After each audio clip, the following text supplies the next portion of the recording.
दोस्तों तो आज एनटीपीसी ग्रीन एनर्जी आईपीओ की लिस्टिंग हुई और आईपीओ की लिस्टिंग बढ़िया देखने को मिली है। तो चलिए जानते हैं कि आगे इसमें क्या करना है, इसमें बने रहना है या फिर इसमें प्रॉफिट बुक कर लेना चाहिए।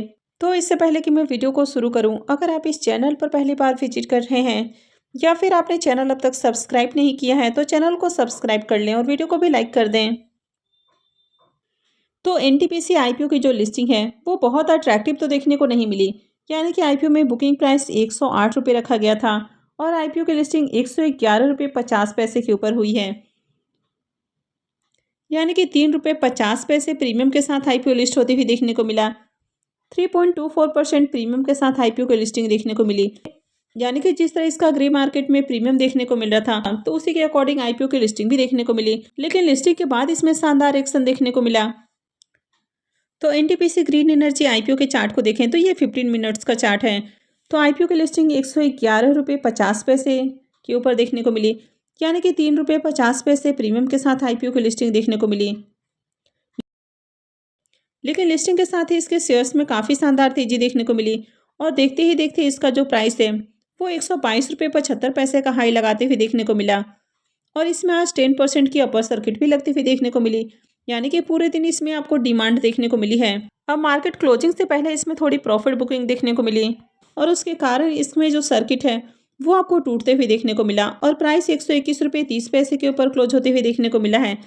यानी कि जहां लिस्टिंग प्राइस है उसे देखें तो काफ़ी ऊपर शेयर्स ट्रेड कर रहे हैं।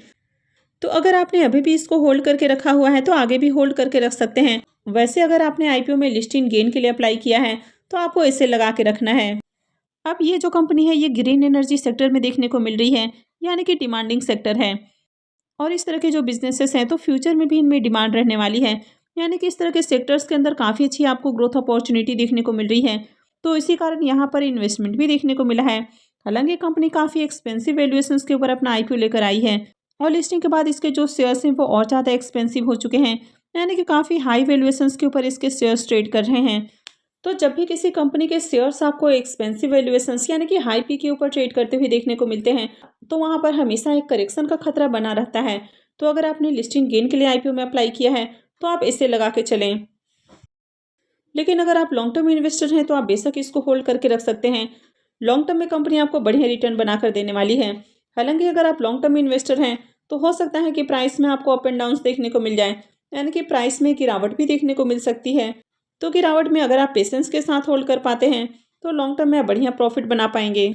तो जब ओवरऑल मार्केट सेंटीमेंट आपको बढ़िया देखने को मिलता है, मार्केट में अच्छी रैली देखने को मिलती है, तो आईपीओस में भी उसका इफेक्ट आपको देखने को मिलता है और आईपीओस में भी शानदार तेजी देखने को मिल जाती है। तो जो एनटीपीसी ग्रीन एनर्जी का आईपीओ है ये मोस्ट अवेटेड आईपीओ था। यानी कि काफ़ी दिनों से लोग इस आईपीओ का इंतजार कर रहे थे, लेकिन जब आईपीओ आया तो मार्केट सेंटीमेंट बढ़िया देखने को नहीं मिले। तो इसी कारण आईपीओ में कुछ खास सब्सक्रिप्शन भी देखने को नहीं मिला और आईपीओ की लिस्टिंग भी आपने देखा कि बहुत हाई प्राइस के ऊपर नहीं हुई है। तो जब भी आईपीओ की लिस्टिंग आपको नीचे के प्राइस के ऊपर होते हुए देखने को मिलती है और अगर कंपनी अच्छी है तो लिस्टिंग के बाद वहाँ पर आपको डिमांड देखने को मिल जाती है, जैसा कि इस आईपीओ में देखने को मिला है।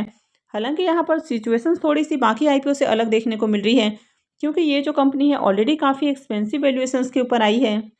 लेकिन बड़े इन्वेस्टर्स को अच्छे से पता है कि रिटेलर्स इस कंपनी को लेकर काफ़ी इंटरेस्टेड हैं, तो बड़े इन्वेस्टर्स की ओर से भी यहाँ पर बाइंग देखने को मिली है।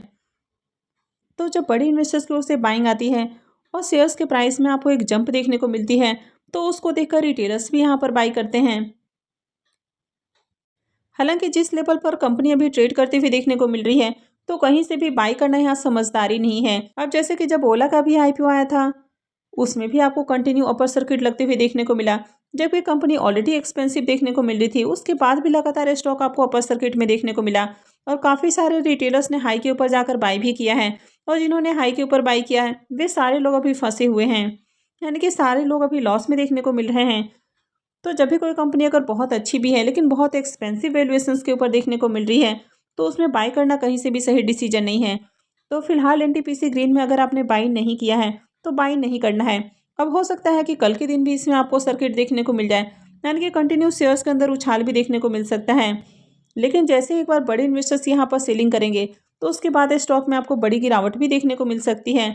तो अगर आपको आईपीओ अलॉट हुआ है तो आप होल्ड कर सकते हैं, लेकिन अगर आपने लिस्टिंग गेन के लिए अप्लाई किया है तो इसे लगा के होल्ड करें या फिर आप चाहें तो इसमें ट्रेलिंग एसएल भी लगा सकते हैं। और लॉन्ग टर्म इन्वेस्टर हैं तो होल्ड करके रख सकते हैं।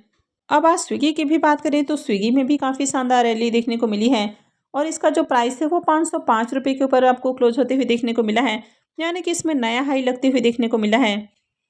और इसके शेयर्स में देखें तो 9% से भी ज़्यादा की रैली देखने को मिली है। अब अगर इसके चार्ट को देखें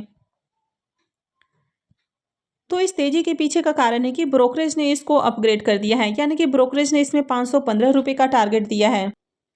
तो इसी कारण आज इसके शेयर्स में जंप देखने को मिली है और ओवरऑल मार्केट भी बुलिश देखने को मिला है, यानी कि पूरे के पूरे मार्केट में आपको रैली देखने को मिल रही है।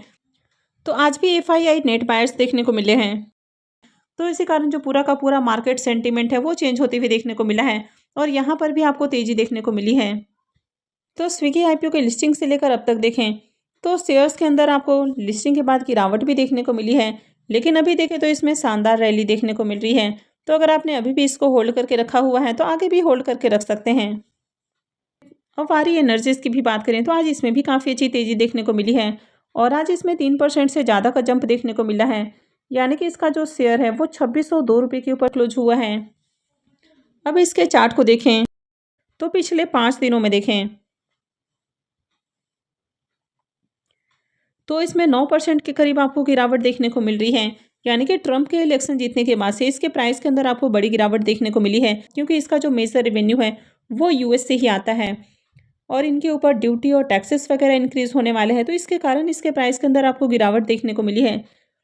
लेकिन अगर आप इसके 1 मंथ के चार्ट को देखें तो लिस्टिंग के साथ इसमें काफ़ी अच्छी रैली देखने को मिली है और उसके बाद इसमें गिरावट देखने को मिली है। तो अगर आपने आईपीओ में लिस्टिंग गेन के लिए भी अप्लाई किया है और स्टॉक के अंदर अगर आपको लगातार तेजी देखने को मिलती है, यानी कि कंटिन्यू डे बाय डे उनके शेयर्स के अंदर उछाल देखने को मिलता है, तो जब तक शेयर्स के अंदर आपको तेजी देखने को मिलती है तो आप चाहें तो बने रह सकते हैं।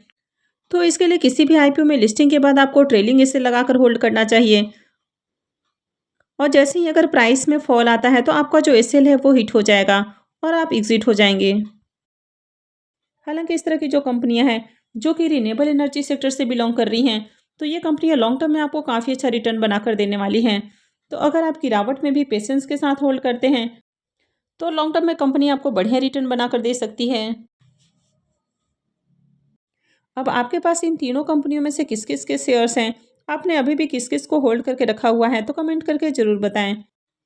तो आई होप कि आपको वीडियो अच्छी लगी होगी। तो अगर आपने इस वीडियो को लाइक नहीं किया है तो वीडियो को लाइक कर दें, चैनल को भी सब्सक्राइब करके रखें और वीडियो को अंत तक देखने के लिए आप सबको बहुत बहुत धन्यवाद।